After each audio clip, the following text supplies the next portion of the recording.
Hello, everyone, and welcome to the Nickel City Mafia pregame report. Please be sure to like, comment, and most importantly, drop a nickel on that subscribe button for us. We greatly appreciate your support. I'm Mike Thornton, and joining me, as always, to the right here is Jake Podger. Jake, how you doing today, man? Mike, it's like a little kid on Christmas Eve last night. Now it's Christmas Day. Just went outside. Can confirm it's pretty cold. I was wearing nothing but shorts and a t-shirt. Just wanted to get a feel for how the weather would be. The sun is out right now. No sun tonight. But, man, it's great football weather for me. I love it. This is phenomenal. It's going to be a long wait, though. I know, it surely is. Yeah, so you were texting me late last night. I'm like, what are you doing up so late? I was just watching 90s Bills highlights. The wife and baby went to bed. I'm down in my man cave. I got 4 TVs lined up. I'm watching different highlights on each TV. It made me feel so warm and fuzzy inside. And Mike, I'm telling you, maybe 45 minutes total of sleep I got last night. Went to the gym this morning. Everyone's wearing their Bills gear. I feel good. I'm ready to go. I'm not going to crash. I'm just going to ride this high all the way into a win tonight. So I love it. Ready to go. I love it. Also joining us is a good friend of the show. We love having Shawn from the Red, White, and Bills. This is the third time he's doing a show with us. He brings some great content. Love his channel. Jake and I are big fans of what he's doing over there. So, Shawn, welcome. Thank you again for taking some time. And how you doing today, man? Oh, I'm doing fantastic. Thanks again for having me, guys. Love your content as well. Love being on your show. But I'm right where you guys are. I don't want to wait any longer for this game. I've been ready for this game since I heard about, we're playing the Patriots or possibly playing the Patriots, depending on who won what. But this is perfect in my opinion. Division rival, absolutely hated division rival. And people are still doubting us. People still think the Patriots are going to come into our house on a playoff week and just run away with it. But that's not the case. It's definitely not going to be the case. I was telling you guys off air, I just feel so good about this run. I feel like we're going to go all the way. But I love it. Definitely, I love it. Definitely going to be cold, but I think them being amped up, and I think we're going to see a whole new energy from them this week. Yeah, I love it. So the link to Shawn's channel is in the description. So check him out. Give him some love. Please give him some subscribers over there as well. And we appreciate him a lot. I got to say, guys, so we're coming off actually, you guys are coming off a fantastic show on Wednesday. I got to say, I've watched, and I'm not being a little too biased here, but I got to say, I've watched a lot of wildcard preview shows, and there are none better than what you guys put on Wednesday night. Oh my gosh. It was a fun time. I mean, it was like around the horn, YouTube style. I mean, it was just a blast. You guys were great. The energy was there. I think everyone brought the energy, Mike. So that was a really good time. I even checked out ESPN. Now, aside from their $1 billion, production, being able to put that out there, their content was nowhere near what you guys were. So, man, I'm gonna tell you something. I'm kind of taking the word fire, because that's what the kids say these days. That's fire, right? That's fire. I've kind of broken it up into my own acronym. So fire. It was funny, it was informative, and it was real-time entertainment. So that's what fire. When you hear me say drop that word fire, that's what it means. We're alive. You guys, I'm telling you. So as a producer of that show, I kind of have to watch and make sure I'm flipping through the slides during the show. And I was just laughing the whole show. Then I got to rewatch it again because I have to put the time slots in. And even during the time slots, I'm just cracking up again. So it was great show. If I highly recommend anyone who's trying to kill the time between now and when the Bills start, Bills game tonight, go check out that show. It was a blast. Absolutely. Good playoff preview show. Mike, you're making me feel like former Bill Anthony Booby Dixon. He used to call himself the fireman. So, wow. This is great. It was good stuff. I see my son out there, Brandon, in the channel. Good morning, son. I'm glad to see you up. Hey, Brandon. Cheers. Good to see you, buddy. Cheers. All right. Well, let's get into the show today. We got lots to cover, and let's get going here. So let's start with the injury report, which, believe it or not, this time of the year, this was shocking to me. I look at the injury report for the Bills. There's no injuries to report. I mean, we're in great shape, and that is just unheard of when you're going into the playoffs, right? I mean, Jake and Shawn can't get any better for us, right? Yeah, that's pretty amazing. And then you look at the other side, and I know Belichick always loves to embellish a little bit with the injury report, but a couple big names on there. So yeah. So for them, Isaiah Wynn and Jalen Mills, those are the only two that you probably really need we need to talk about. The rest, I didn't even put all the ones that they had questionable. I put the first liners on there. Belichick likes to put everyone, and they're all going to play. But Isaiah Wynn is a big loss for them. That's their starting offensive tackle. I believe he's their, and then Jalen Mills is also out. And big losses right there. Do I have that right? Is Isaiah Wynn? I'm thinking, is he a guard or left tackle? Yeah, he's a tackle. Yeah, he is a tackle. I have a tackle. Right tackle. Yeah. So yeah, that's going to definitely be a nice matchup to take care of. And it's interesting because we're thinking, back to the Jets game. I think they were on like their third tackle or something against us, and we took full advantage of that. What do we have? 8 or 9 sacks last week? 9 sacks. Yeah. So, high. That would be nice to kind of repeat that performance. The D-line's pretty hot right now, so definitely a huge piece missing there. And then I also saw too, Mike, besides Jalen Mills, it looks like Shawn Wade, the other corner. He's a backup corner. He plays a little bit, who probably would have played maybe in his place a little bit. I think he's also out on COVID, so that's huge. Yeah. That's good information because, like I said, the list was so long, my slide can only fit so many. I'm like, oh, thanks, Bill, for doing that for me, to me. Yeah. And so I only put. Well, you nailed it with those the big two right there. Ones. So yeah. So good stuff there. I mean, Barmore is actually a shock, right? Didn't they cart him off last week? I did see that. It looked like it was a serious injury. Everything came back negative, and I expect to see him one of the big pieces of that defensive team. So. They brought up that Ukawale guy though, so he might play. I did see that significant amount of snaps if Daniel Ukawale or Ukwal or it's gonna be cold. So like if you got something bothering you, your knee, hamstring, it's just gonna aggravate it even more. So I mean, Barmore may not be playing a significant amount of snaps. He probably will start, and then they might try to keep him on a snap count depending on how. I mean. We don't know the severity of it. I mean, he's playing, so we got to imagine that he's well enough to play. But they brought up his backup for a reason. So, yeah, that's a good point. Makes sense. So, speaking of cold, let's get into that weather report right now. I mean, 3 degrees, roughly around 3 degrees at kickoff. Winds easterly at 5 to 10 miles per hour. Wind chill expected to be about -10. Are you kidding me? Wow. Whew. So, guys, I know both of you. Now, I grew up in Buffalo, and I played a little in the snow and the playground. But you guys actually played, Pee Wee. You played high school. I don't know if any of you played college at all. But I dabbled a little bit. All right. Well, let me start with you, Shawn. Talk to me about how this cold is going to affect you as a player. Oh, it affects a lot. It's when you get hit hard, it hurts twice as much. You feel a little bit slower because your legs are freezing and your arms, and catching the ball feels like it's impossible, but you got to make it happen because the colder it gets, the ball gets harder. And then it's like getting a stinger when you play basketball. You jam your finger. If you hit it at the wrong spot, it just goes numb. But trying to keep yourself warm on the sidelines, and then once you get a few plays in, you start to heat up a little bit. But then it's trying to maintain not cooling off too much. But obviously it's -10 degrees, so it's going to be kind of hard. But getting your coats on the side, we didn't have coats in high school, but getting those big jackets over you, moving the legs a little bit, shaking the arms out. Josh Allen keeping his hands in the hand warmer. That's going to be huge for them.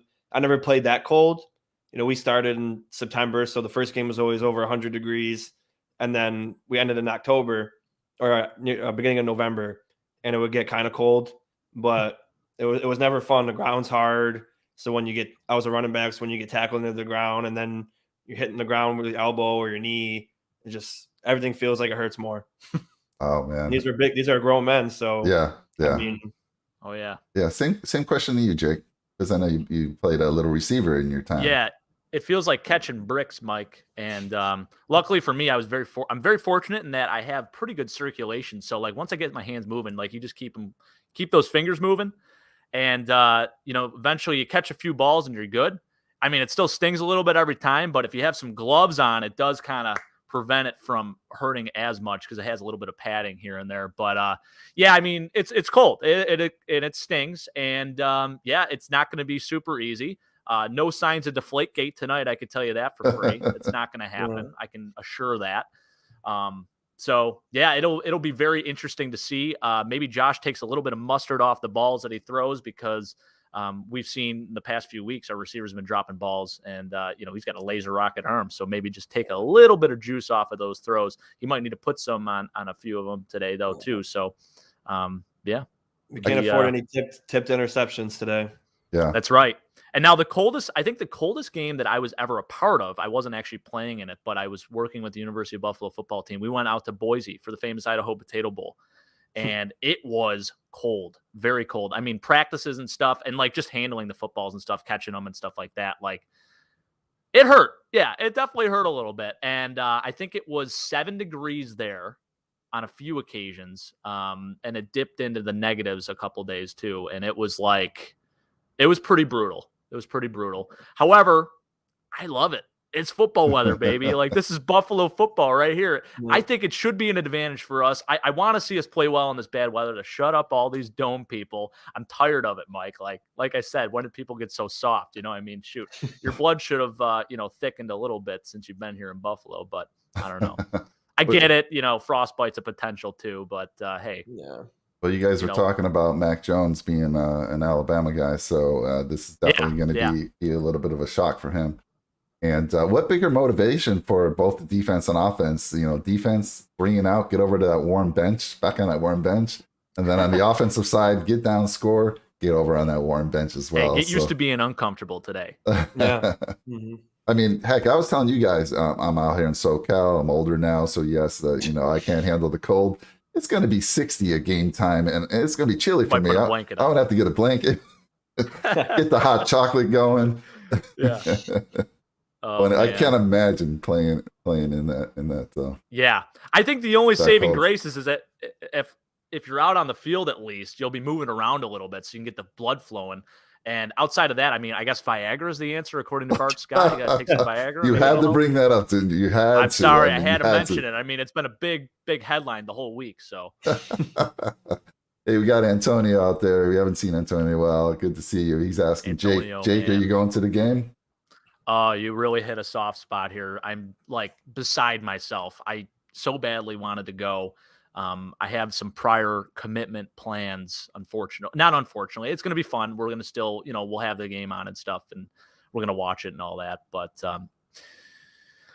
yeah. And, I've been taking a lot of crap this week because a lot of my buddies, they're all like, well, you're not a true fan. You're really not going to the game. They sent me screenshots of texts that I sent when I was in college and stuff. And it was like, if the Bills ever host a home playoff game, you better believe I'll be there. And here we are. I actually have an opportunity to go. Last year, we had a home playoff series, here and there. We had 2 of them.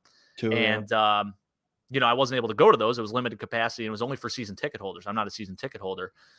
And, this year I had multiple opportunities. I don't even want to talk about it. I'm just very, it's okay. It's okay. Maybe we can hope that the Steelers pull it off the upset, and then you can go to the next one. Yeah. Well, I told my wife, I said, listen, if we host an AFC championship game, I will be there no matter what. I don't care how much tickets are. I'm going. So maybe we'll play the Bengals in the AFC championship. Hey, I got a question I've been meaning to ask you, because your office is 5 minutes walking distance to the stadium. Have you ever been at the office during a game, watching it there? And can you hear the crowd noise from where you are at the office? So I've never actually been at the office while a home game was going on, because I've always whenever I go to the office, I'm usually tailgating for a game. Yeah. But I will say this. Usually I've gotten into the stadium kind of late sometimes, and sometimes you can hear the crowd just even during warmups. Oh, wow. So it is kind of neat. Yeah. I think it would be pretty interesting. I talk to people that live around there and stuff too, and they say they can hear the crowd noise from their house and all that, whether they're inside or outside. So it's going to be rowdy. It's going to be wild. The Boston media is coming out saying, "Oh, there's so many unsold tickets. People are afraid to go." Yeah, I've been hearing that. Mafia really the best fan base? That's all load of baloney. I'm telling you right now, all those tickets will be bought. I think there was only several hundred tickets, and on top of that, they're missing a main point of this. is that like 18% of season ticket holders are Canadians. And there's, Yeah. the border restrictions are a little bit more intense now. You have to get like a COVID test. You have to pay for it to cross. You have to obviously test negative, and then you cross the border. And if you test positive on your way back, I think you have to quarantine for like, I think it is maybe still 10 days. So I think that's a risk that a lot of people didn't want to take. Obviously, the weather does play a part, but Bills fans are nuts. Bills fans are going to show up regardless. Yeah. And I expect it to be a full house. It's not going to be an issue. I don't know what the ticket sales are looking like right now at this moment, but the Boston media, of course, trying to come after Bills Mafia, say, we're not going to sell out a home playoff game. Are we really true diehards? That's a load of baloney. I'm telling you. Well, the Boston media's, they don't have much to talk about anymore. I mean, the Celtics are trash. Something. The Bees are trash. Red Sox are trash. So, I mean, this is their last hope of talking about something good for a while. So they're trying to get all the trash talking out there. That's right. Yes, exactly. All right, guys, let's get into the show here. Let's get a little deeper. Let me get into, as we, every pregame show, we actually like to talk a little bit about the opposing team, where they stand. We've seen this team twice now, and they're pretty much where they were when we played them last time. But on the offensive side of things, they're 15th in total yards per game. They're 8th in rushing yards per game. They're 14th in pass yards per game. And they're 6th in points per game at 27.2. So very good offense. On the defense, very, very good as well. They're 2nd in points per game. Who are they second to? The Bills. They give up, so their defense gives up 17.8 points per game. They're 4th in yards per game. 2nd in passing yards per game. They only give up 187. And then they're 22nd in rushing yards per game. Now, rewind a few, 4 or 5 weeks back, and you'd be like, oh man, they're great against the pass. They're weak against the rush, but we're weak in running. That's changed, and we could take advantage of that a little bit. They're 19th in sacks on the year at 36, and they're 3rd in takeaways, which they're tied with the Bills with 30 takeaways. And takeaways, again, could play a big factor in this game. Any thoughts on that? I'll start with you, Shawn. Any thoughts on when I grew up there?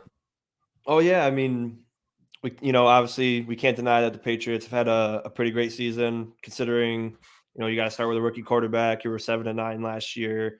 You still have no receivers. I mean, Kendrick Bourne's decent, but as far as like top-notch receiver, they don't have that quite yet. They got elite tight ends. Hunter Henry, I think he has 9 touchdowns. And Jonnu Smith, who hasn't been as productive as Hunter Henry, he's still a guy you got to watch out for. He could do end arounds. He can catch the ball. He's a good blocker. So, but when I look at the Patriots and the Bills, I said it before, if you put their best game against our best game, we're going to win every time. So it's just going to come down to limiting the turnovers, no tipped interceptions, holding on to the ball, not killing ourselves with stupid penalties that we always get, no illegal man downfield in the red zone when we score a touchdown. That's happened about 4 times this year. Yeah. So obviously they're a tough team, a well-coached team, a very good defense. And offensively, they got a great run game, but, rookie quarterback in this kind of weather, in this kind of atmosphere, he's had the atmosphere before, but like I said off air, this is going to be a totally different playoff atmosphere. So he's going to have to deal with that, plus being cold, plus having this defense running at him every way. So I think we match up pretty good, though. Yeah, I totally agree. You mentioned a guy. I was going to talk about him. I don't think any of you have him on your impact player, so I'll bring him up right now. But you mentioned a guy that I think has been fully underutilized by them and could even be their number 1 receiver, in my opinion, if they utilize him that way. Jonnu Smith. Yeah. Jonnu Smith is a stud. I don't know what's going on over there, why they're not using this kid. I mean, he came over from Tennessee. He's got the speed of a receiver. He's tall. He can catch the ball. Like you said, they use him on jet sweeps once in a while, which is crazy. What do you think's going on? Why is he? I know Hunter Henry they got over there as well. But this Jonnu Smith kid, he is very, very good. And I put him up against any of their number 1 receivers, honestly, from a talent level, from athleticism. You guys agree, disagree on that? What do you think's going on with him? I'll take that. Yeah, I think he so it is really interesting. I think he's been a little banged up this year. I think there's been some underlying injury issues that they probably haven't talked about a whole lot. He did have one of the 3 completions, one of the 3 catches against us, and it was an incredible catch, actually. Yeah. You could see a little bit of his athleticism there. If you haven't watched any Patriots game, there was a pure example just against us. But he can do that. And, as Shawn was saying, he's very good in, different gadget situations. He can run, end around reverses. He can, you can put him in the backfield even. You can split him out wide. You can split him in the slot. There's a lot of different things that you can do with his game. Maybe they're saving him for the playoffs. Maybe he unleashes today. I hope not. But maybe that's, a strategy that Belichick's using. You just never know with that guy. So, obviously a weapon. Definitely someone not to take for granted. And then Hunter Henry, I mean, he takes a little bit of pressure. I mean, with both of them on the field, it's like you don't really know, who to cover. So I just think he could be a nightmare matchup if they ever really utilized him fully. But we'll see. Like you said, we'll see what they bring today. They're going to have to bring something different from what they did last time. I love it. And listen, look in the channel, Jake, what your mom's bringing today. I know. She said the only touchdown the Patriots will have is when their plane landed in the Buffalo airport. Zinger. Mama Poyer bringing it. Love it. That might be Big Al typing as my mom. I don't know. That would be great. That would be I think he's watching on his phone, and he usually is logged in as my mom. Or maybe it is my mom. I don't know. If he thought of that, that's hilarious. Because usually I feel like me and my mom are similar where we don't think of stuff super well on the spot like that, like zingers like that. My dad is like known for it. So absolutely classic. I love it. Yeah, that does sound like your dad to me. If I had, but hey, Mama, if that's Mama Poyer, I love it. Yeah. Uncle Jay's out there. Pat's line is awful at pass block. So and they're going to be minus one of their starting tackles. So minus Isaiah Wynn too. So that's enormous. So watch out for that. All right, let's get into our key matchups of the week, and we'll start with you, Jake. You got the Bills special teams versus the Pats special teams, and then you got the Pats run game versus the Bills front seven. Talk to me about that special teams. Yeah, so I think that's one of the key pieces that a lot of people probably overlook. Special teams is not fun. It's boring. You don't have the big marquee names and stuff like that play special teams, but it's a huge piece. It's a third of the game, whether you want to believe it or not. And we saw last week how we almost blew it against the Jets with Matt Hack, struggling to even field those snaps and then on top of it, actually punt the football. So I think Bill is going to take advantage of that. I think he's going to send the house every single time if we have to punt. Hopefully we don't even have to punt. And I know, we didn't punt the 2 games previous to the Jets game, so it may have hurt us a little bit. Maybe he was a little rusty, but I heard that Matt Hack was punting outdoors all week, this entire week. And the team was practicing indoors for the most part, which is very interesting too. So, I think that's definitely something that Bill's going to key in on, and he's probably going to be very aggressive on punt block today. So he wants to probably exploit any weakness that we have, and that I feel like that is definitely a weakness for us. And then going to the second weakness that we have is obviously defending the run. I feel like a lot of these teams, they come in, and we saw it happen in that December 6th game against New England on Monday night. They came in, chipped away at us, and then they got a couple big runs and really just broke us down defensively. I've seen a lot of people saying, they're going to rush for 250 yards today. They have the 1-2 punch with Damian Harris and Randre Stevenson. And then don't forget Brandon Bolden, who can get out in the open. He can catch passes. He kind of took James White role a little bit this year, and he can run the football too. So, and they're all pretty big backs. I think Brandon Bolden's like 220. Randre Stevenson's 227. Damian Harris is 213. So all very similar in size, actually. And all of them offer a unique perspective and a unique aspect to the game for that offense. So, I think we'll have our hands full there. Hopefully we get to the point like we did last time we played the New England Patriots where we kind of forced them to throw a little bit more. We, stopped the run pretty well. I think they still ran it decently, but they didn't run it as much because they were behind. So that's really a key for us to make sure that they throw the ball more. Yeah, your thoughts there, Shawn? Yeah, definitely. Special teams is huge. You got to hold on to the ball. Like we saw in the Chargers-Raiders game, our boy Andre Roberts, on cue. On cue has a huge bad play in a big game and then fumbled the ball. And then that basically was the turning point of the game because they got a field goal out of it. And then they won by 3. So you could say that was a huge part of the game. And as far as Matt Hack goes, I like him. He's not the best, punter in the world, but he could definitely bring it. It's just I think he has a lot of hang time. So in a game where like we had, it was just hard for him because I know a man didn't have a problem punting, but Hack did. And you got to wonder how he's going to be this week.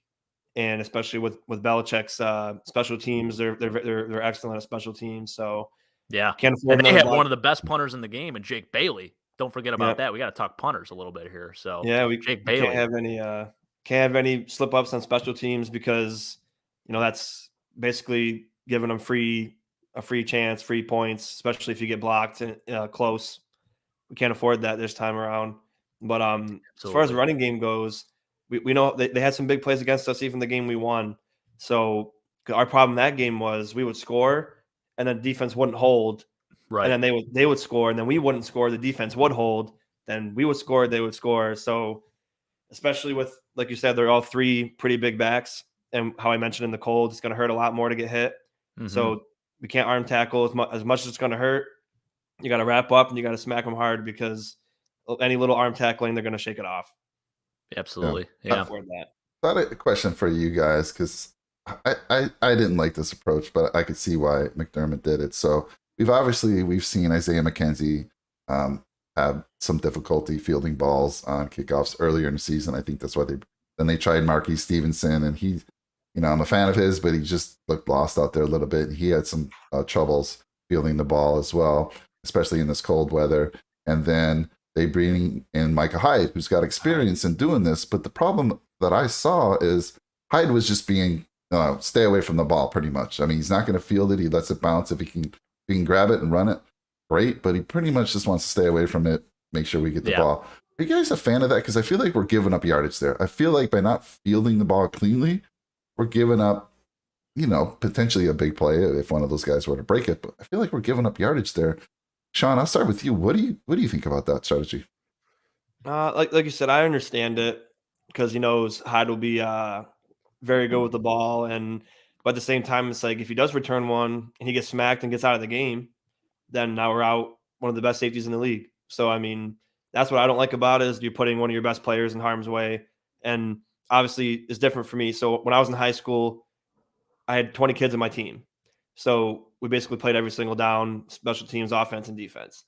But I told my coach in the beginning of the year, I said, I don't want to be special. I don't want to play kick return. I really don't. And he's like, well, I'm a starting running back's got to play kick return. I ended up tearing my MCL playing kick return. Oh. But I don't like when you put someone, not that I'm saying, I was valuable, but I don't like in our sense putting one of our best defensive players out there, and because special teams they're running full throttle at you. Yeah. And you can get messed up pretty good. So I like the fact that they want him to secure the ball and that he's really good at that. But as Mike said, if Stevenson or McKenzie gets it, they have a big chance of laying it all out there. But like, this is all, like Stevenson, for example, he's not going to be catching balls. So he's like, this is all I got to do. I got to lay it all out there and help my team out. Right. But I guess he's more focused on securing the ball than he is getting the extra yards. Yeah. But, yeah. And what do you think, Jake? Yeah, I will 100% echo that. I mean, it is risky because you have a starting safety out there who, plays like a Pro Bowl and all pro safety who is extremely important to our defense. If he gets banged up on a punt return, I mean, it's not going to be a good position for us. You have two guys that are, they were specifically brought in to be return men originally, Isaiah McKenzie and Marquez Stevenson. And that just tells me that they really don't have faith in either of them, which is really frustrating. Now, offensively, we've seen what Isaiah McKenzie can do and actually how much respect he demands from a defense, because when he goes in motion, I think he really does help a lot with our run game and, just in general, keeping the offense flowing. So I'm at least glad that they're using him offensively, but Marquez Stevenson, it's like a waste of a roster spot almost if we're just going to have him out there and he's not going to even field punts or kicks or anything like that, So pretty much it just tells me right now that they don't have faith in either of those guys, and they would rather take, a 2-yard gain maybe on a punt return than potentially risking a fumble, or it's like a 50-50 thing. You risk a fumble, or you risk, potentially getting a huge gain or a possible score. Yeah. So it is interesting. Interesting approach. Yeah. Very much so. Like I said, I was just frustrated every time I just seen Micah Hyde just kind of like laying off of it. And I'm like, I know. If we fielded that cleanly, we easily had another 10 yards. But it is what it is. I totally understand it, you guys. Thank you for sharing your thoughts on that as well. All right, let's move on to Shawn's key matchups. for the week. We got Stefan Diggs versus JC Jackson, and we got the coaches, Bill Belichick versus Sean McDermott. So start with your Diggs versus Jackson there, Sean. Well, it's no secret that JC Jackson's a very good corner, but Diggs always seems to edge him out. But these Pats fans and the media still seem to think that he's on an island, and he wants another crack at Diggs. But he said that all the time, every time we play him. Oh, I want another crack at Diggs. That's why I'm here. but Diggs always, I mean, he's hard to guard. I mean, we saw that one play with Lattimore. Lattimore is a top corner in this league. He worked against Trey in practice. He goes against his brother in the offseason, and his brother's an all-pro corner with 11 picks. So Diggs is not an easy guy to guard. And I think in this game, especially, we saw the Minneapolis Miracle. We saw what Diggs did in the playoffs last year. This is what he lives for. This is what he gets paid for, and this is what he loves. And I just feel a huge game from Diggs coming. And then as far as the coaches go, there's that stigma that, Bill Belichick in the playoffs, he's hard to beat. He's hard to beat. He's hard to do this.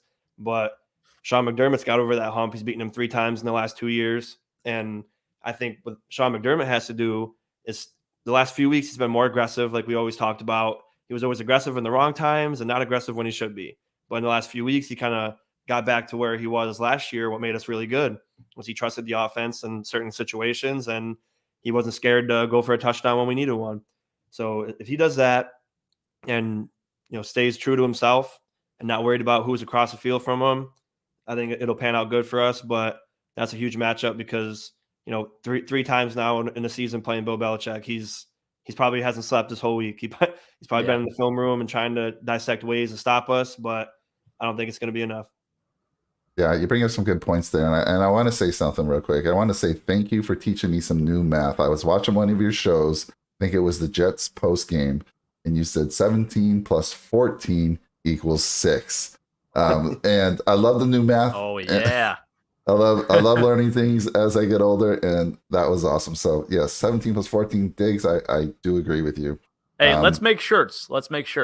17 plus 14 equals 6. Yeah. Love it. They used to do that with Kelly and Reed. Yeah. Mm-hmm.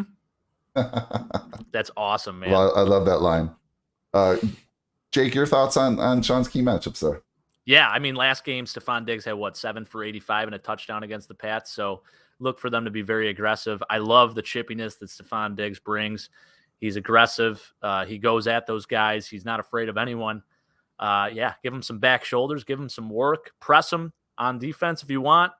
Give him your all, but Stefan Diggs is winning this battle. Beautiful. All right, let's move on to impact players, and we'll start with yours, Jake. Over on the Bills side, you got Diggs again. You got Knox and Poyer, and we haven't heard. None of us have put Knox on the list here in a few weeks. But talk to me about your Bills impact players there. Of course. I just talked about Stefan Diggs. Obviously, I think just aggressively targeting him. We paid this guy a lot of money, and there's a reason why we're doing it. Him and Josh Allen, 17 plus 14 equals 6. Let's keep it going, baby. He's been on a hot streak. He's been scoring touchdowns. He's been getting open. He's been making plays. So he's going to be a huge, huge key player throughout the entire playoffs. So had to put him on the list here. And then you have Dawson Knox. All right, so this guy, he's hot. He's scoring touchdowns. He set the Bills' all-time tight end touchdown record with 9 this year. And the last few games, he's been maybe getting like a catch or two here and there, but nothing crazy. He hasn't been doing a whole lot. Now, purposely, I think that they're doing something here where they're kind of saving him for this playoff series.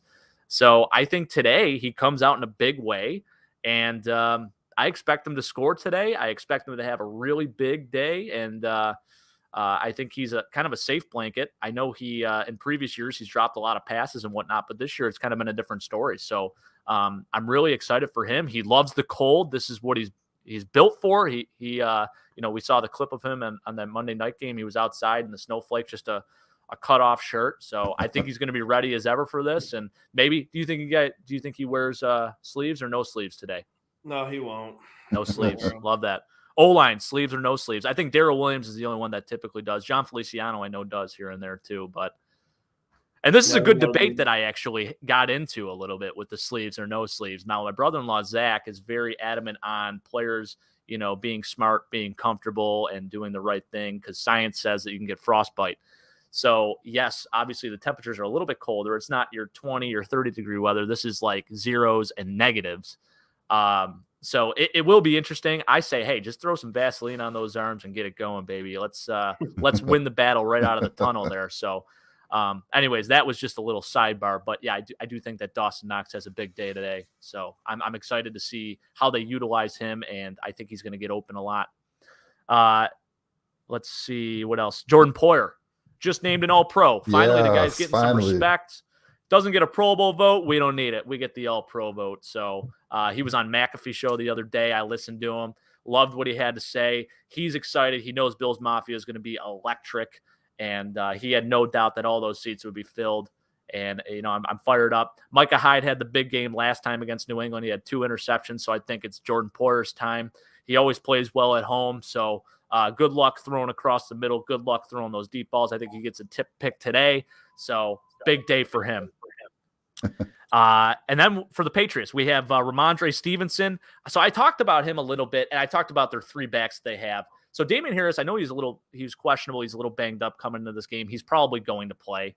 But the 1-2 punch between those two is incredible. And then you throw in Brandon Bolden in the mix, who's kind of like their pass-catching back. I think he was 3rd on the team in receiving yards this year, so had a phenomenal year. He's been with New England for quite some time. He actually changed his number to 25. I think he was 42. My buddy's got a jersey of him. Or 39. Maybe it was 39.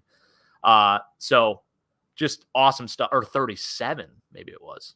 I'm getting off track. Randre Stevenson. Big back, runs downhill, and it seems like he's been trending this way. Every other game, he has a big game. Last week, he didn't really do much, but the week before against Jacksonville, he had 16 carries for 103 yards, 2 touchdowns. So he might be due for a big game. We saw what he did the first time against Buffalo in that big weather game where it was definitely a factor. They ran the ball, 47 times to 3 passes. So I expect to see a lot of him today. Tough physical running. It's just old school football. People probably love that I'm saying this right now.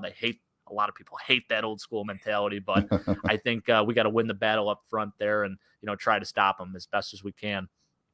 And then we have Kyle Van Noy. He's had a really nice year. He had a sack last week against Miami, kind of rubbed it in Brian Flores' face, didn't do so well in Miami last year, came back to New England, has had a really nice season. Him and Jawan Bentley kind of rotating on and off this whole entire season, but definitely a guy to look out for. And, you got some studs on that, on the edge and on the defensive line themselves. So, definitely a guy to look out for. And then J.C. Jackson. We talked about J.C. Jackson. He wasn't named an All-Pro. Trayvon Diggs was named an All-Pro over him, as was Jalen Ramsey. So I'm sure he's a little salty about that. The guy had 8 interceptions. He put up a fantastic year, and he's been very consecutive with all of that, very consistent. And, I think he definitely helps add to that Patriots D quite a bit. He's probably the best player on that defense besides, Matt Judon and a couple others there. They still do have Devin McCourty and Kyle Duggar as well. That secondary is pretty nice. Yeah. But, yeah, it's going to be a matchup to look out for, JC versus Stefan Diggs. So definitely one to watch. But like I said, I think Stefan Diggs is going to best him. But that's all I got, guys. All right. Well, Shawn, any thoughts on what Jake had to share there? Oh, yeah. So Knox, I feel like last game against the Jets, he didn't have a catch, I don't think. But yeah, I don't think so. Or, maybe he had one. It was like the week before, him and Singletary didn't have any catches. And I was just thinking, it was the Falcons game. Yeah. Where Josh wasn't taking the underneath stuff. But I think this game, depending on how they play defense, especially with Mills out, because Mills has been fantastic this year too, they might try to bracket Diggs, and then the other side's open. So Knox, Beasley, Sanders, middle of the field game, that'll be huge. Poyer, like you said, yeah, he's finally got his respect, and he might be coming in with just lightning, absolutely happy with what he finally got recognized for, and he might have a certain energy he's bringing because he always brings it, but now that he finally got it, and that we're playing at home, and he hits hard, man. Like I see some of these hits, I'm just like, man, I don't want to get hit by JP at all. so I'm especially when it's cold. So. Yep. And then we all know Diggs, he lives for this moment. He's a big-time player, making big-time plays. That's all he's got to do, and I think he'll bring it today. Van Noy, I mentioned Van Noy in my pregame show. Interception, 2 forced fumbles, 84.2% grade in coverage. So it's pretty good in coverage. His tackles were kind of down, but like you said, he's splitting time with Bentley. But definitely a guy you don't want to sleep on, even though it was awesome to see Josh stiff arm him to the ground. Oh yeah, I That's love one it, of my man. favorite plays ever. He took a grown man like 240, just right in his chest, bam. Yeah, But he always probably thinks of that too. He wants to get a lick on Josh now, and then J.C. Jackson, we already talked about him. He's an excellent player, and he sees himself as this island corner, like a Revis Island and like Ramsey, but haven't seen it against us yet.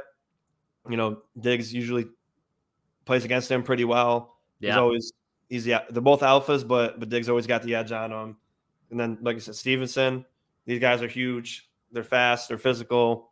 And they always worry me because, for some reason we didn't really arm tackle that much against Derrick Henry, but Taylor, Stevenson, Harris, we just arm tackle, and we can't be doing that today. Stevenson, 133 carries, 606 yards rushing, and 5 touchdowns. So that's your man. That's your time.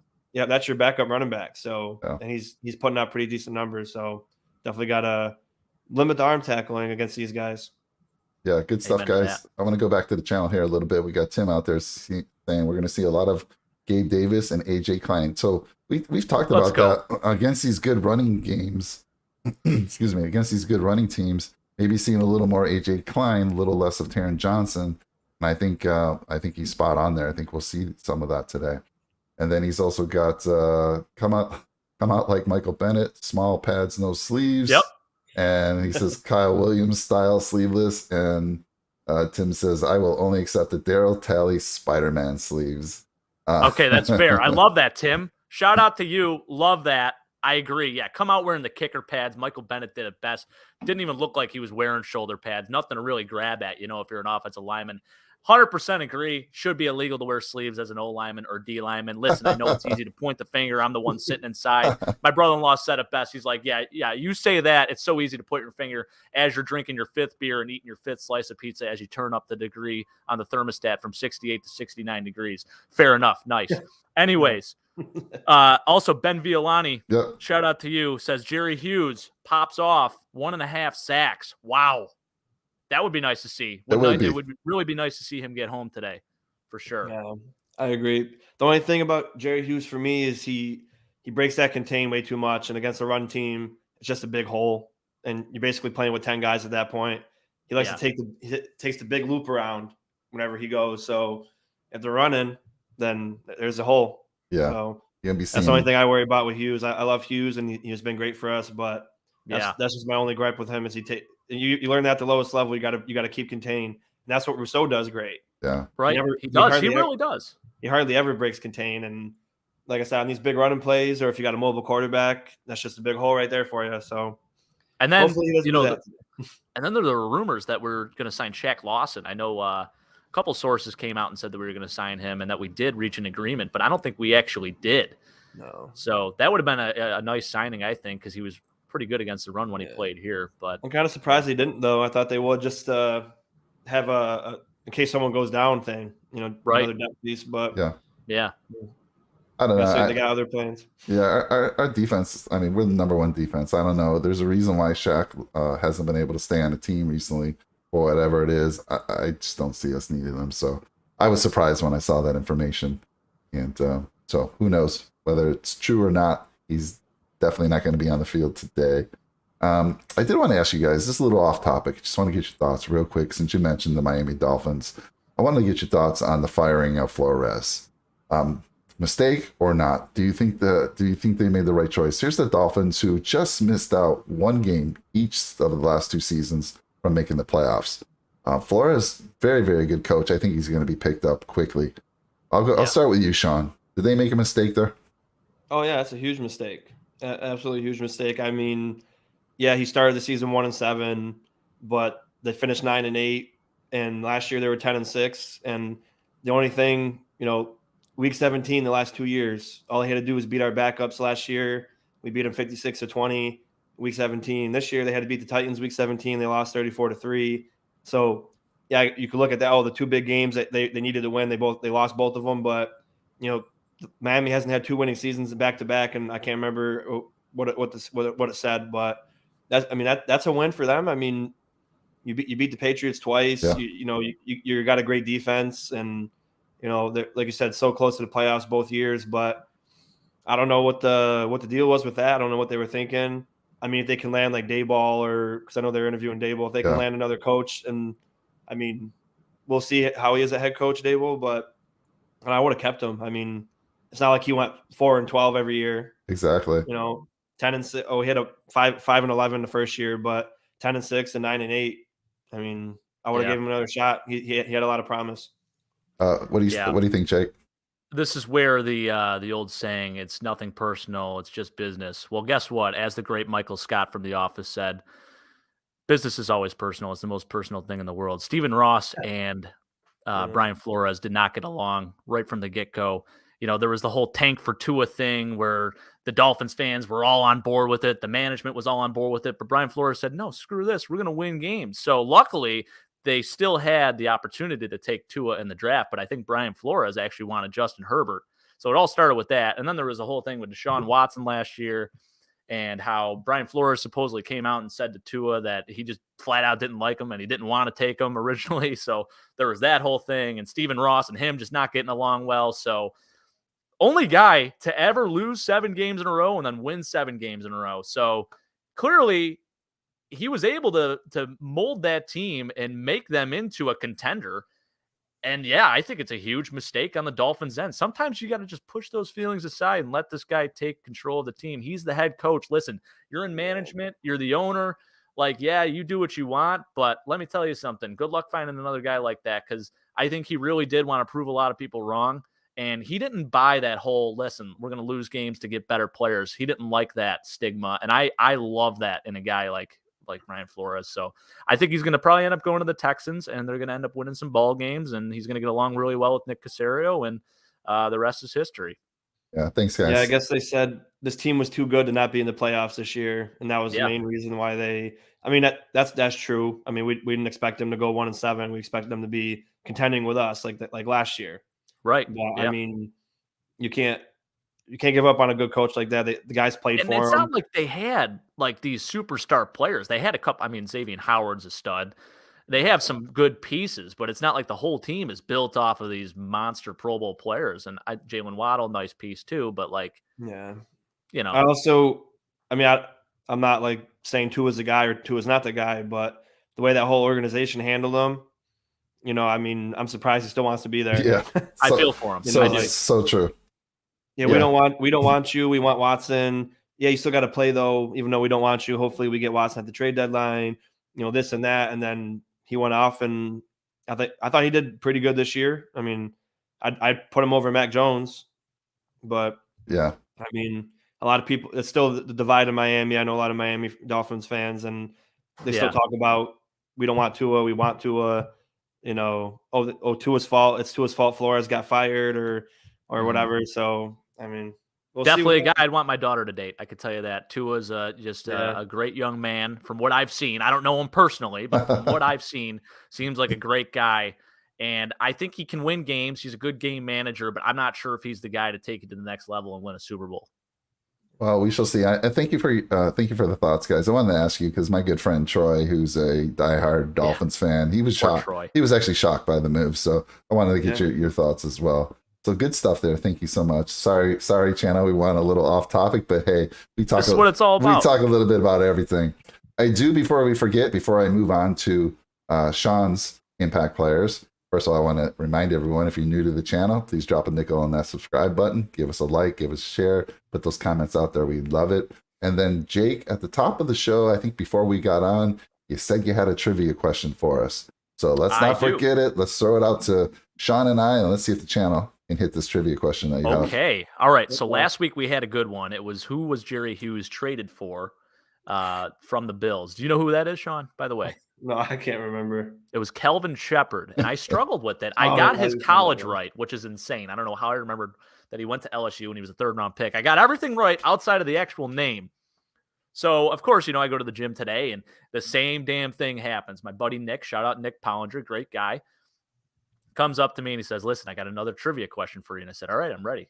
Fire it at me, because I love getting this. I like to be put on the spot, and usually I will say, not to toot my own horn, but 90% of the time I usually get the answer. And this time I didn't get it right again. So I'm on a losing streak right now. I'm running bad a little bit. It's not great. Hopefully I win in some of my bets later on today. But he had a great question, and it was about Matt Milano. He said, who was Matt Milano? This is how he phrased it. So Matt Milano was drafted in the 5th round by us. Yep. The reason why we were able to get him is because we got a 5th round pick as part of a tender offer to a player that we weren't able to keep. So we tendered this guy. He went to a different team, and because he went to that different team, they gave us a 5th round pick in exchange, and we drafted Matt Milano with that pick. This is in 2016. He played for both the Dolphins, then he played with the Bills in 2016, and then he played with New England afterwards. I won't tell you the position, but I did just tell you the team. So I feel like it's right on my brain. You got me stumped. I know, and it's a great name. He actually had a really nice season in 2016. He played behind Shady. He had 8 touchdowns. This is Tyrod. Tyrod was the quarterback at the time. Rex Ryan, it was his last year with us. And it's pretty recent, so I'm a little upset that I couldn't remember this. And there were so many other names I thought of before this. Like I haven't heard this name in forever. I mean, I knew who it was, but I just, for whatever reason, just couldn't remember who it was. So he played behind Shady on what team? It was 2016 with the Bills. He scored 8 touchdowns as well. I guess I just told you his position now too. It wasn't I'm so bad at this. It wasn't Booby, was it? Nope, not Booby Dixon. I know I mentioned him at first, but it was not Booby Dixon. I mentioned him in the beginning of the show. Shout out Booby Dixon. Great guy. The fireman. So Tim in the channel says it's Mike Gilsey. Oh my gosh, Timmy. Tim is good. Tim is really good. He got the Kelvin Shepherd one too. Mike Gillisley. Yes. And I don't know why. I just couldn't remember. I know who he is. And he actually did all right in New England, too. He scored a few touchdowns. Yeah. He was great. He had like 500-something rushing yards and 8 touchdowns with us in 2016. Mike Gillisley. Timmy. Wow. Nice one, Tim. I think it's not how you spell it, though, Tim. I think I asked you at the beginning of the show, do your friends just, anytime they're like, know that they're going to meet up with you, they're like, okay, I got to come up with a trivia question for Jake. Try to stump him today.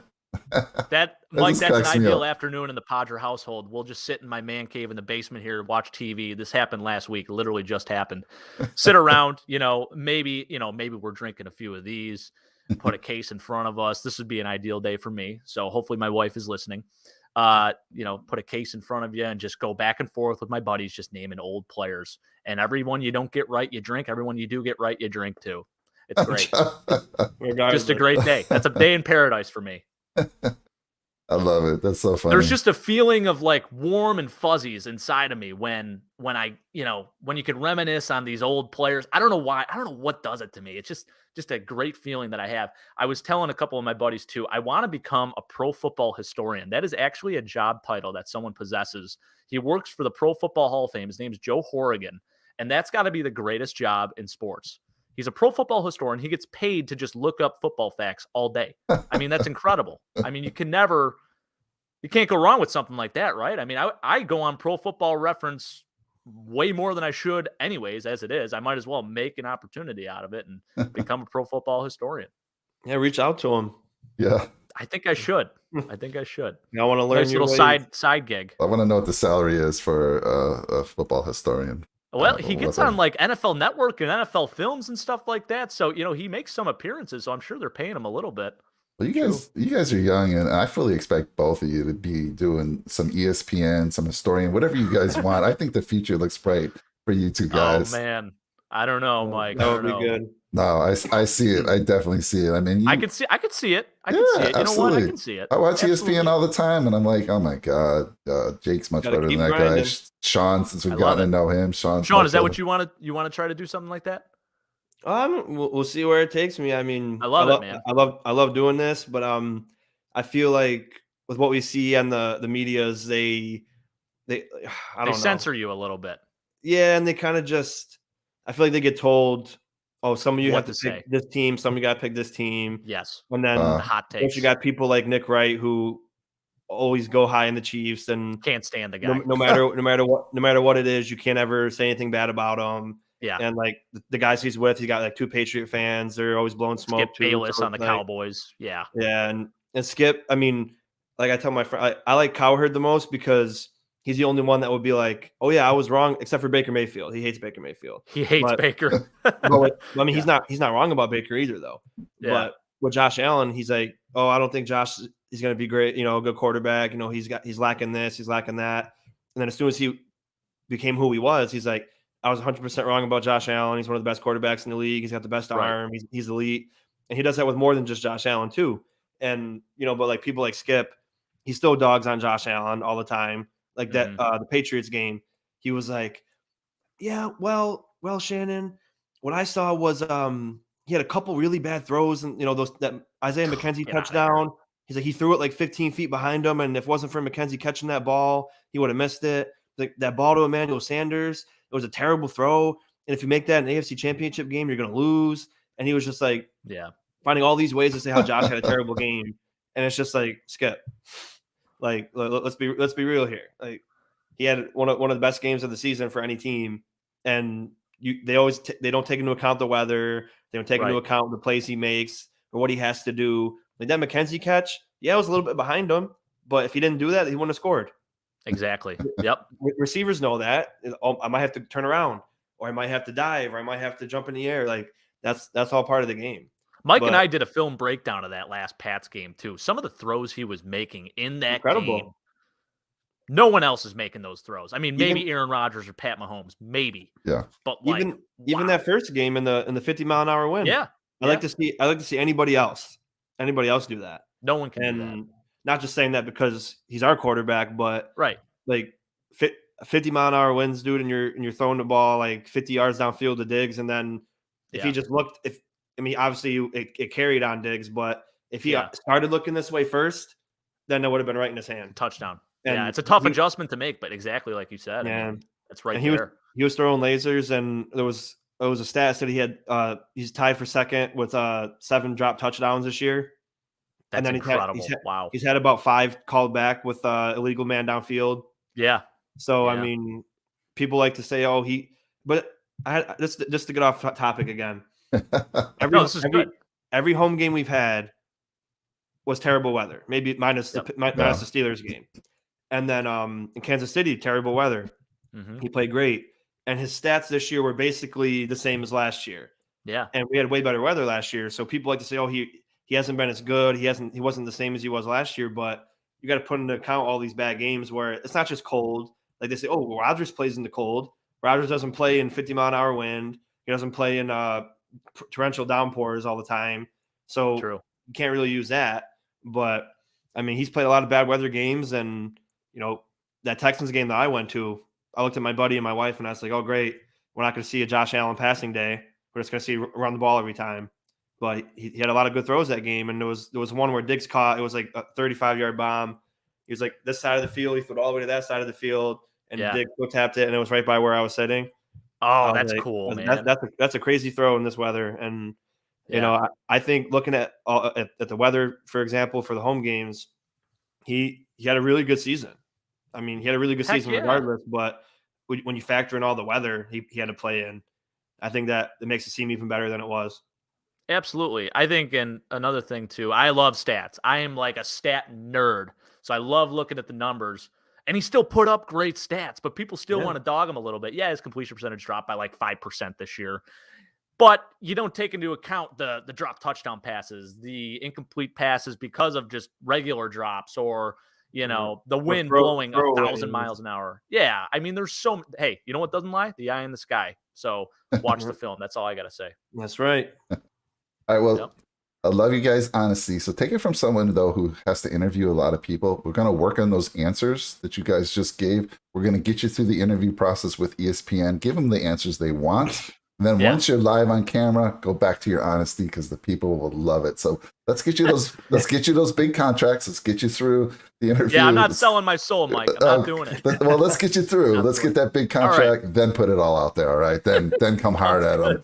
I love that. All right. There we got Razor Sharp Sports Report. Hey, what's up, fellas? What's up, Shawn? Let's go. Buffalo, big dubs. Big dubs. Is that one of your, Razor? Oh yeah, Razor Sharp. Awesome. Yeah, he's a good guy. He's always in on the content. We're always talking. He's a good guy.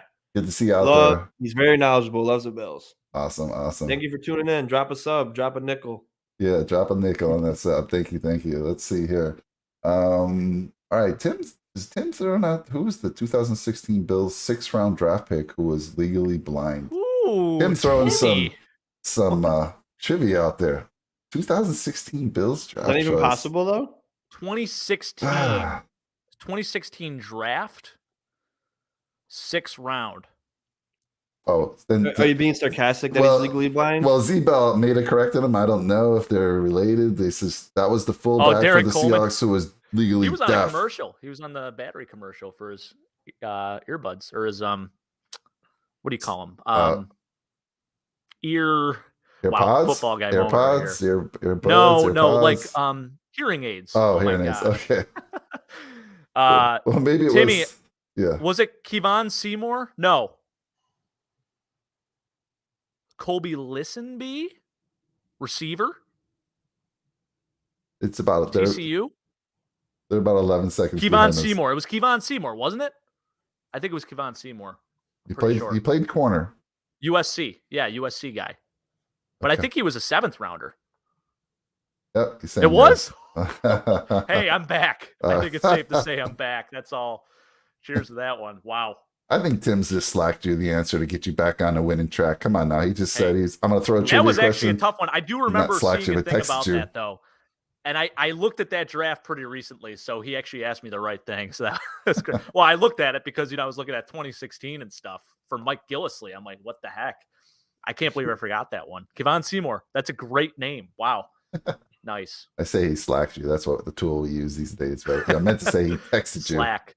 Actually, I've never used Slack. My wife uses it for work. Yeah, we use it at work too. So that's kind of like the new texting word for me. We Slack. Slack. It's like Skype, right? Yeah. Yep. All right. Lots of great stuff here. Let's get on to Shawn's impact players for this week. So on the Bills side, Shawn, you got my man, Devin Singletary, Tremaine Edmonds, and Ed Oliver. Talk to me about those guys. All right. Well, you guys know I've been high on Motor since we drafted him.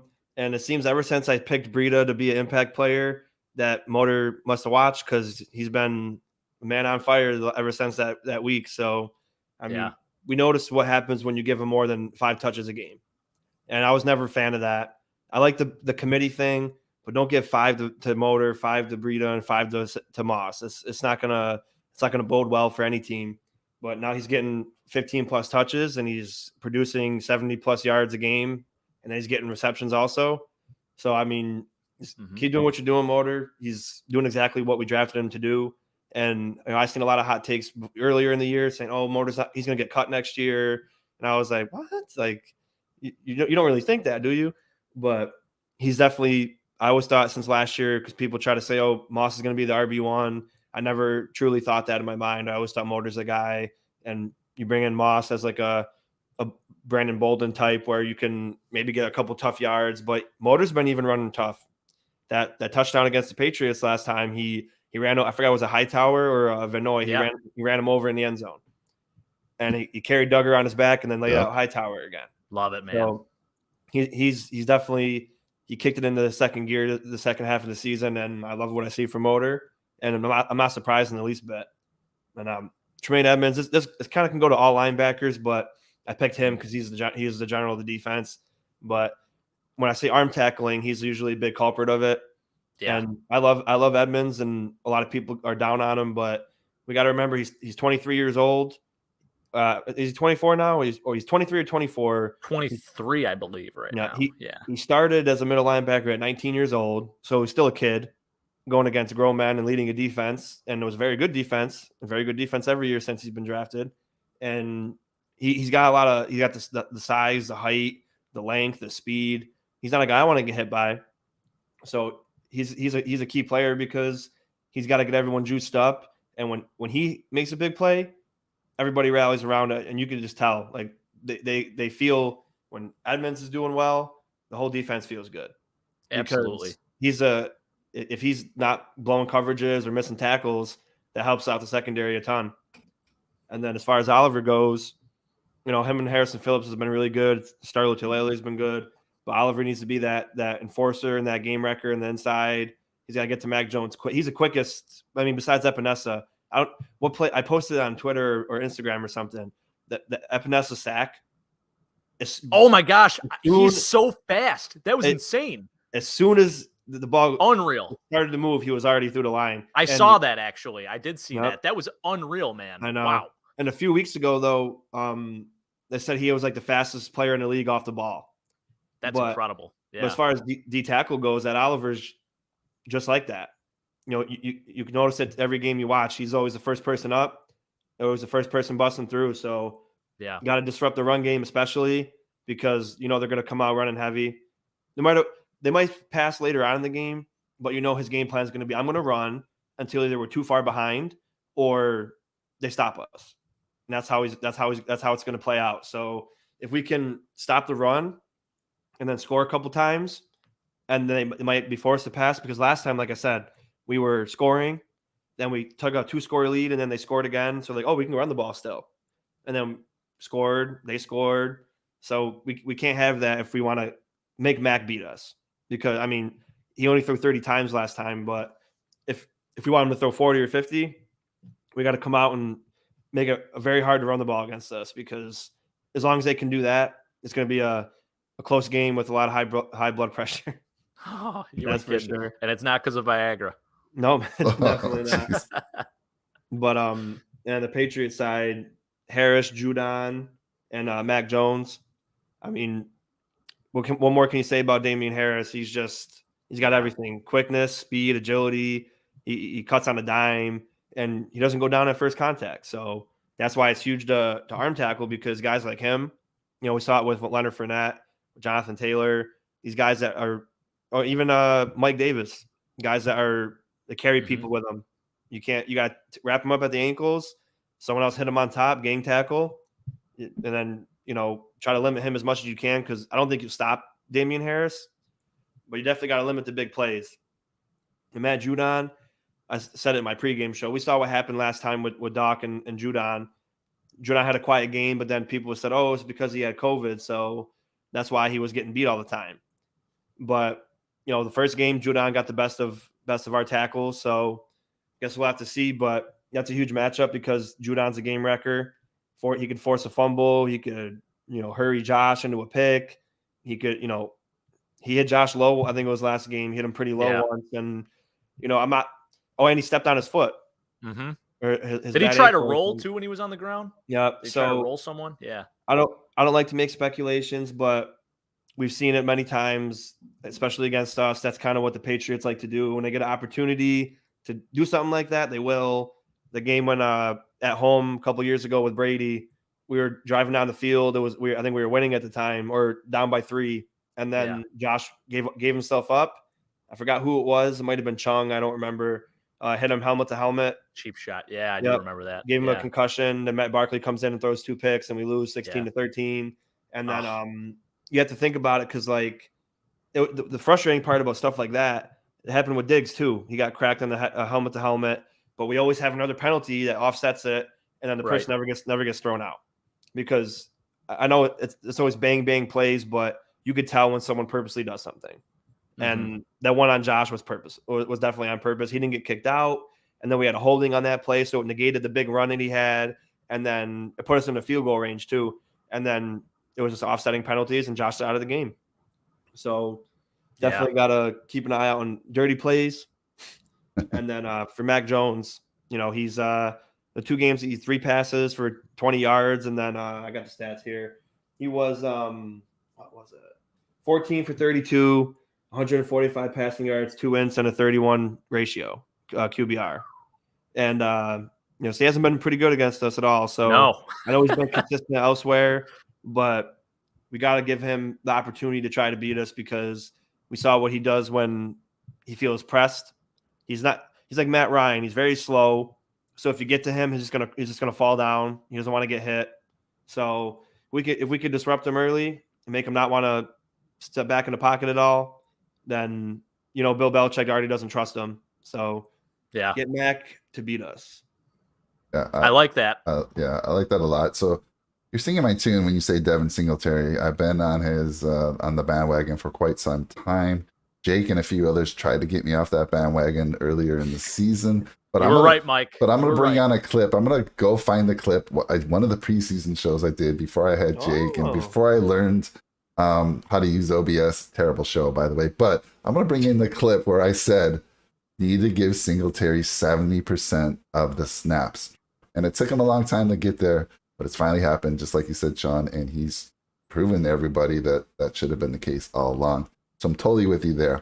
Tremaine, I agree with you. Most athletic middle linebacker probably in the NFL today. However, the only thing I've been critical of, he seems to over pursue. And we've broken some film clips down, some of the things that we brought in a couple times, and you can see he's just a little just over pursues. And I don't know if that's the thing you can teach, but I think it is, of course. But if he can improve those, you're absolutely correct. I mean, he just makes that defense so much better. He can do so much, and I've been seeing such great things from him in the last couple games. But today's going to be a big one. Let's not over pursue. Let's not let those big plays happen. That's killed us. And almost all the time, I mean, you can go back and look at what maybe we can think of probably 5 or 6 off the top of our head, some of the long runs that came against us. And almost every time, if you were to look at film clip, he's there. He's close. Just either over pursued slightly. So he makes a small adjustment. Oh my God. One thing I noticed about him the most is it's not you taught to meet in the hole, but he picks the hole before the running back does. Yeah. So he goes a gap, he gets blocked down, and then there's a hole. If he waits to see what running back's going to do, and then he meets them, be a little more patient. That just changes the whole thing. So he's got the right attitude and the right ability. He meets him there, but when he goes too quick, like over pursuing, gets that inside A, gets blocked down, then there's that big hole, and then if you got to make sure, then you have to rely on a corner or safety getting blocked, shedding a block from a tackle. Yeah, because that's how the Patriots run their scheme. They use their 2 big tight ends. They use an extra lineman, and they meet you in the secondary, and then good luck trying to get off Brown or on Wenyu or where Isaiah when he's in, and good luck trying to shake him when you're 180 pounds. Yeah. So that's shout out to Jakob Johnson too. This is a big fullback show now, Shawn. So got to give the fullback some love. I think Jakob Johnson, that first game against the Bills, the fullback for the Patriots, he played the textbook game that you would like to see out of a fullback. He looked like Lorenzo Neal out there blocking for every single 1,000-yard back he ever blocked for in his career. Exactly. It was just a thing of beauty. It wasn't a thing of beauty at the time, but going back and watching the film after the loss and after I was able to actually deal with the loss, and it was about a week. But then I went back and I watched him specifically. They ran I formation probably 40% of the time. Yep. And it was nothing crazy, but the way this guy was able to get to the second level and lead block for every running back on that team was just incredible. Shout out to Jakob Johnson. He would be an all-pro if it wasn't for Patrick Ricard. I'm telling you right now. Exactly. And that's the thing, too. Like when you got a fullback, when I play linebacker as well, we were always taught if you see that fullback come in, you got to blast him first, because as soon as he gets past that line of scrimmage, then then it's this. He's going to meet you in your chest, and then at that point, it's hard to shed him. So if the linebacker gets in there, whether it's Klein or Milano or Edmonds, if you hit him at the line of scrimmage, you're going to back him up into the running back, and then he's got to shift out. So you can't allow the fullback to break the line of scrimmage, because then it's just an extra blocker. You're done. Yeah. Yep. Good stuff. And Ed Oliver, like you said, just having a monster year for us. Just great all around, and agree with you everything on the Patriots side. Jake, any thoughts you want to share as well on Shawn's? I got something to say about your guy Devin Singletary, Mike. I actually read a great tweet from Joe DiBiase from WGR. Shout out to that guy, great guy. Sounds actually exactly like my cousin Nate. I can't tell the two apart. They do a show together. It's wild. But anyways, he had a great tweet, and it was about Devin Singletary's stats. His first 45 games that he played in, scored 8 touchdowns. The last 8 games, he scored 6 touchdowns. Isn't that wild? Yeah. It's amazing what this team can do when they don't just play by committee and stick to like one back. Yep. It really is. And you know, we've seen it happen. I think the O-line has obviously played a lot better, especially having Ryan Bates in there. I think he's been fantastic. Yeah. Yeah, that's huge. But yeah, it has been huge. But he has played extremely well, and obviously he's getting in the end zone and making it happen. So Yeah. you were right, Mike. You were right all along. Use him in the passing game as well. He's fantastic there as well. So yeah, super excited to see that. So let's go back to the channel here. I want to mention a few things. So Antonio, when we were talking about the legally blind, he says there's a lot of refs in the league that are legally blind, apparently. So much so that if you remember after the Buccaneers game, that the Bills fans donate more than 65,000 to the visually impaired advancement. I forget what the name of the places that they donated to. So the Bills Mafia agrees with you there, Antonio, for sure. We're pretty petty, but I love it. Yeah, it's a great way to get a point across, right? It's absolutely right. So, and then let's see, D-Bell saying, "Hey, I can see Zach Moss getting traded much more than Devin getting cut. They got to use Singletary in the short 10-yard passes from Big Al." Yep, totally agree with you there. Z-Bell says, "If Tremaine gets better at read and recognition, he can be the best middle linebacker in the league. His athleticism 100%. Is insane." Totally agree. Absolutely. And then Tim says Tremaine needs to learn to get off blocks too, for sure. Yep. And then Phillips and Oliver will have a big day. So Harrison Phillips, man, that guy's been, I think you talked about him too, Shawn, in your show this week. Guy's been coming on strong. So I expect another big day from him as well. I love seeing it from him, man. Yeah. Especially we were high on him, and then the Bengals game, he tore his ACL, and then last year it was just too hard for him, and he was trying to put on more weight on top of recovering from an ACL tear. And then now he's finally, it seems like he's came into his body and trying to learn the one tech position. So that's the other thing you got to remember. He was trying to learn a whole new role with Star being out. And the last 7 weeks, he's been absolutely amazing. And especially on a contract year too. And he's the type of guy, he's definitely going to take a team friendly deal. He's not going to try to bust your pocket. And I think the same thing with McKenzie too. He deserves some money also, but I think if it came down to it, he just wants to be here. Same thing with Levi. You know, Levi came here for like 3 cents to play this year. Yeah. So, I mean, and he even said, he goes, I came back to Buffalo because I knew what we're capable of. And, you know, and he signed that 1-year deal. And I mentioned ever since Trey's been out, he really stepped into the cornerback 1 role. And I haven't been worried about the secondary. I mean, maybe if you play the Bengals, because we saw how somehow Jamar Chase can get 30 yards of separation from a back before the ball's even thrown. But I mean, Levi, he's becoming an alpha too. He's not scared of anything. He plays physical. He hits hard, and he's just been everything we could ask for, especially in the absence of an all-pro corner, top 3 in the league. Yeah, it certainly certainly helps to have that fantastic duo of safeties back there, right? Yeah, helping those guys out. Jake, you had some thoughts? I'm sorry. No, I was just going to say Levi Wallace, walk on at Alabama, comes to the Bills. He's doubted by every fan in the world, including myself. He has to sub in and play for Trey White, and he's been playing lights out. So just really, really happy to have a guy like that. Don't you just love the makeup of this team too? A lot of guys that are doubted, a lot of guys that, didn't really get a chance anywhere else. They come to us. They're put in the right places, and they're able to shine. And it's really great. I love it. I think that really does come down to good management and good coaching. Absolutely. And I know people have been very critical on Sean McDermott, but you're seeing improvements. He's getting more aggressive. I love it. I think the players are starting to get more confident, and we're getting hot at the right time. Absolutely. That's the Buffalo way, though, to be doubted. And I guess I tweeted out, I said, let's show all the doubters somehow we still have them, who we really are, because, we were 11-6 this year, but with what we've shown in those games, even when we lost, we've shown that we're still a top team. They forgot about us after going 13-3, but we're going to let them know now. Somehow we still have doubters. For sure. But that's the mentality. Before we move on to the next segment here, I do want to remind everyone, please put those game predictions in the channel. We give away a $50 gift card to anyone who hits it. So put out your score and who you think is going to win. And we've had no one actually hit it on the head yet, but we've had some close ones. And we've actually even given away some that were just super close. So put those scores out there. I want to see that. All right, new segment that we added a couple of weeks ago at the request of Jake. We hit it one week, and then we were absolutely horrible with our bold predictions last week. So let's get into the bold predictions of this week. And I'm going to throw it over to you, Jake, first, because you know about the segment. I'm not sure Shawn's had time to prepare, but give us some of your bold predictions for this week. All right. The first one is that we limit the Patriots run game to under 125 yards.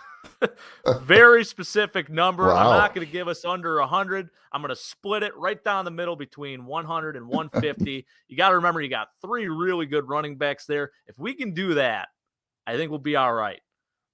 Secondly, we're winning by 3 scores. We're going to win by 20 points. I've been saying 34-14 all week. I'm standing by it. I'm standing strong on it.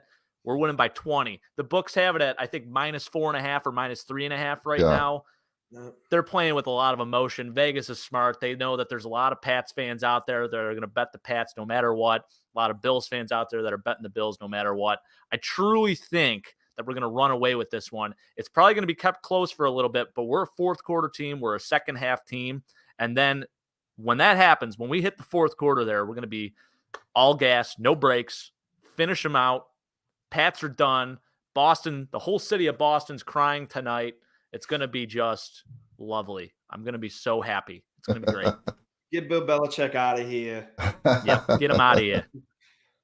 All right, good stuff, Jake. Shawn, give me a couple, or at least one bold prediction for this game.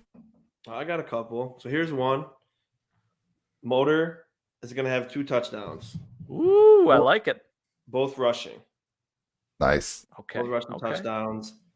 Josh Allen's going to combine for over 400 total yards. Wow. That's not necessarily bold, but I mean, no, it is bold based on what's been Yeah. happening lately, right? It's you look back at the past few weeks, that's pretty bold. So I love it, though. I love it. So I was right in Singletary back to back on our bold predictions. I hit it the one week. I said he's going to be over 100 yards. I think it was the first time we had someone over 100 yards this year. He had 2 touchdowns that game. Then I came back strong with it last week, and he almost gets there. I thought he was going to get there, and my 2 bold predictions last week were he's going to get over 100 yards, and we're going to see a plus 50 touchdown. When he broke that one run for, what was it, like 40 yards, I'm like, oh my God, it could happen right here. I can get them both over and done. Wow. But he came up a little short there. I think I Jake. unfortunately missed that play because I watched it on the games on Hulu, and the first game was the Steelers and the Ravens.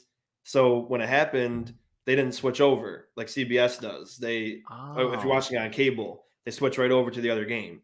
But they had to play the Steelers game. They played the overtime. They were playing the commercial. Are you serious? Yeah, so I missed the first 5 minutes of the game. Yeah, I remember. You got to be kidding. I would lose my mind. Yeah, I did. So I missed. Hey, YouTube TV, man, make the switch. Yeah, I missed the Diggs touchdown, the Singletary run, but I saw the Jets possession, so I just basically missed our possession. Yeah, that's tough. Oh, yeah. Wow, you know what? I was going to give my bold prediction, but I'm looking in the channel, and Antonio, you read my mind. I was going to be very specific like you. I was going to say pick 6, and I was going to say Taron Johnson. It's Taron Johnson time. Yes, I've been accused of having a lot of stock in Taron Johnson, but it's true. I invested early, and it's paying off. Let me just tell you that. So that's one of my bold predictions as well. I think we have a plus. We have a pick 6. Since he already said Taron Johnson, I'll just have a blanket statement. Pick 6 in the game. And I think, what was I else to say? My score. Did you have a score prediction, Shawn? Oh, we're doing that now? Oh, yeah, I can get mine. Yeah, what's yours? I'm going to say 28-14. Okay. Bills. I like it. I threw mine out there, and I've been using the same numbers. Kind of like the lottery. Like you go with the same numbers all the time, and eventually you hope they hit. That's what they at least say is the best odds of winning. So I'm sticking with this number I've been using for quite some time. 24-14. Buffalo gets it done. Defense holds them down. And then, yeah, my one bold prediction is the pick 6. I don't have any others. You guys had some good ones, so we'll stick with that. So that's kind of it. Let's get over back to wrap this thing up here. And I'll start with Jake on your final thoughts. I think my final thoughts are Bills Mafia needs to show up today. I know they will. They're going to be loud. It's going to be cold out there. Make sure you put your antiperspirant on your hands and your feet so you don't sweat and get really cold.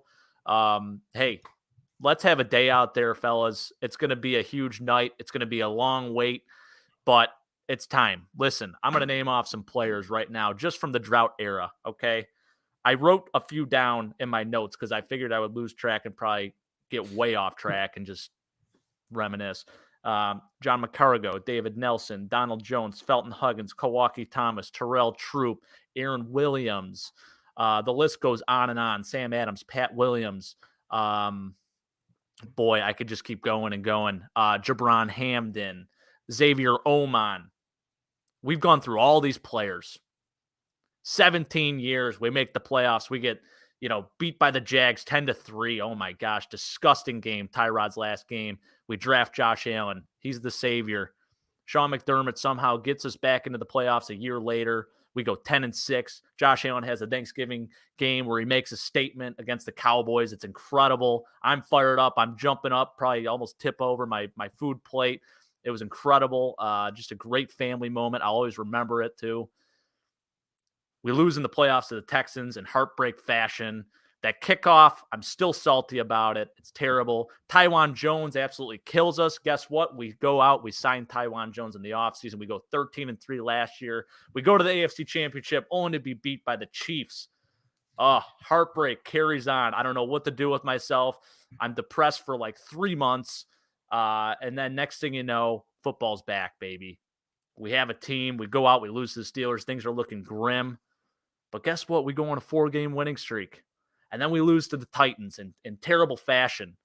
Maybe next time Josh throws the Tebow jump pass. I think that's going to happen. You actually we're playing Tennessee. Listen, we're beating New England this round. We're beating KC next round. And we're beating Tennessee. I'm hoping we play Cincy because I want to go to a home AFC championship. But if it doesn't happen, we're playing Tennessee. Similar fashion, it's going to come down to a play. Josh Allen throws the jump pass. Game over. Bills going to the Super Bowl. We play Green Bay. We destroy Aaron Rodgers. Bills win.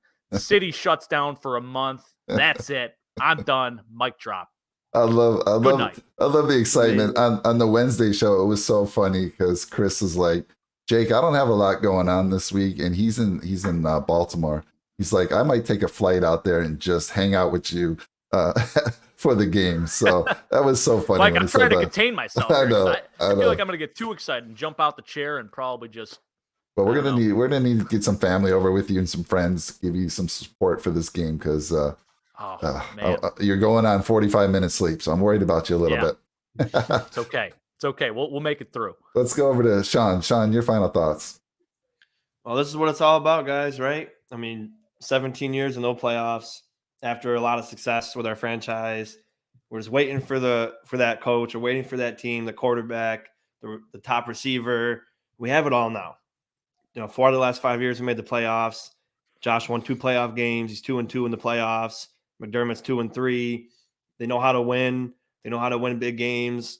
We finally took down the Chiefs after nobody thought we could ever beat them. We smoked them by 20 in Arrowhead. Yeah, they're obviously hot right now. But when you look at who they lost to the Bengals, they lost to the Titans, they lost to the Bills, they lost to the Ravens and the Chargers. The Ravens and the Chargers were playoff teams up until 2 weeks ago or last week. And then Bengals, Titans, and Bills, 3 of the best teams in the playoffs. So people say, "Oh, well, you beat them when they were on a lull," but all their losses were against good teams. So you got to think of it that way. I mean, like you said, if we get through New England and we got the Chiefs again, we already beat them at Arrowhead in good fashion. We're built to beat the Chiefs, and playoff football is what football is all about. We've been waiting for so long, and gosh, I wish I could be there. It was just too last minute for me. I know it's cold, but I mean, screw it. Home playoff, the first home playoff, what was it, since 96? Yep. The last home play, actual full home playoff game. So you got everyone going, be safe. Don't listen to Bart Scott and take Viagra if you're watching the game. It won't work out well. Yeah. I mean, but just stay warm, be smart, take care of each other. Don't get too cold. If you feel like you're getting frostbite, just leave. But definitely take care of yourselves. I've been, like I said, I've been waiting for this game since last week, and I don't know what I'm going to do for the next 7 hours, but I'm feeling good about this team, guys.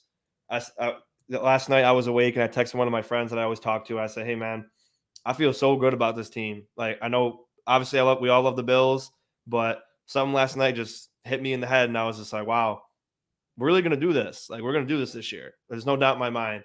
And like last year, we had a little bit of doubt because we're like, oh, well, we can't beat KC.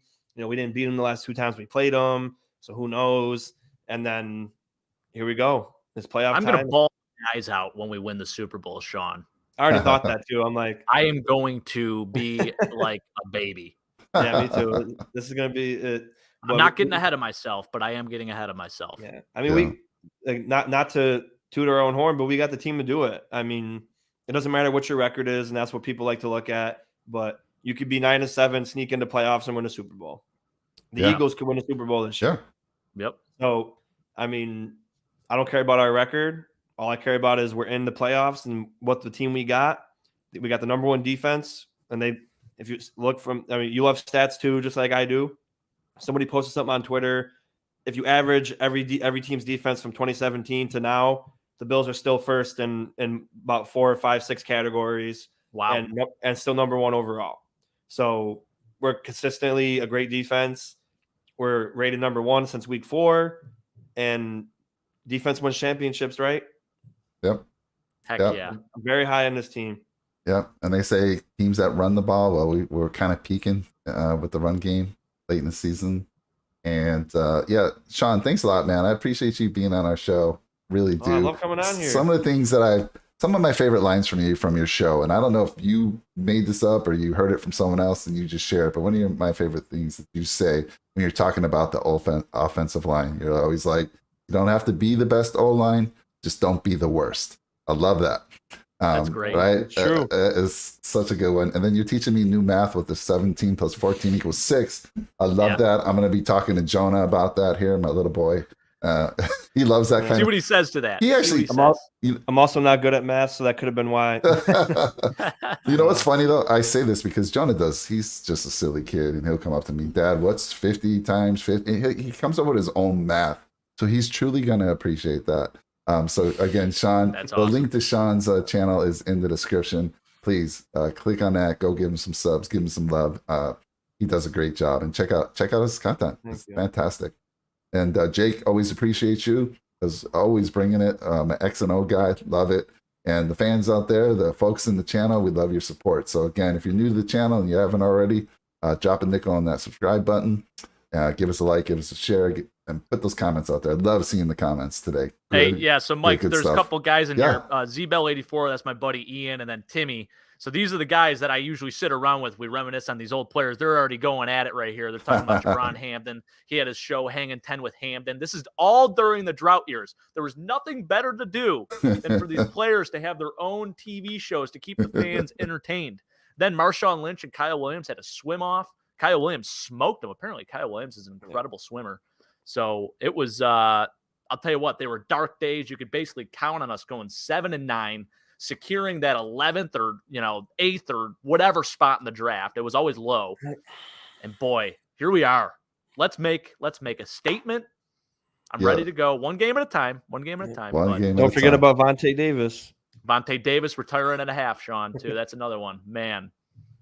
Nice. Wow. I always go back to Trey and Shady's when they're reminiscing about Vontae. Oh, it was hilarious. Trey doing his voice. He's like, no, man.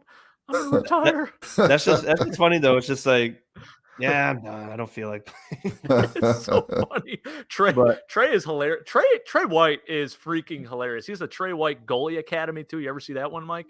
I have not. No. Incredible. If you ever go on YouTube, look that one up too. It's amazing. He went to a Sabres practice and he dressed up as a goalie and he created his own shirts and it says Trey White Goalie Academy. It's the funniest thing. And he's from Louisiana, they're not big hockey people down there. So he's never really played hockey before. He's like, I can come in and save a few shots on net. I did see that with all the injuries that the Sabres were having at goaltender. I did see that. That was amazing. Funny. Yeah. So that's it for us, guys. I mean, we're going to talk about a post-game show possibly We haven't been doing those recently. We'll probably we'll talk about it because it's such a late game. We won't be doing it tonight for sure, but maybe tomorrow. And again, we'll let you know. Just come to the channel and check out. You'll see if it's scheduled or not. But anyhow, we appreciate you. Let's go Buffalo. Let's find something to do. I mean, DraftKings is legal now in New York. Maybe get a little DraftKings lineup in there for the Millie Maker. Heck yeah. Lots of good stuff going on there. So, and good luck with all that. Bengals and Raiders at 4:30. Yes. And that's 1:30 your time. That should be an entertaining one. That should be a very entertaining one. Shootout. I think you guys already said, if you are betting, go with the over. Sure. Absolutely. Right. Absolutely. Bet the over, baby. Life's too short to bet the under. Hunter Renfrow, 8 for 102, Ian, and a touchdown. Is that what you're predicting? That's what I'm predicting, yes. Oh. Weird stuff just goes on. Prediction just coming out of the out of the blue. Love it. All right, everyone. Have a great Saturday, and we'll talk soon. Let's go Buffalo. Thanks again, Jake. Thanks again, Shawn. I'll talk to you guys soon, I'm sure. Take care, everyone. Absolutely. Go Bills. Go Buffalo.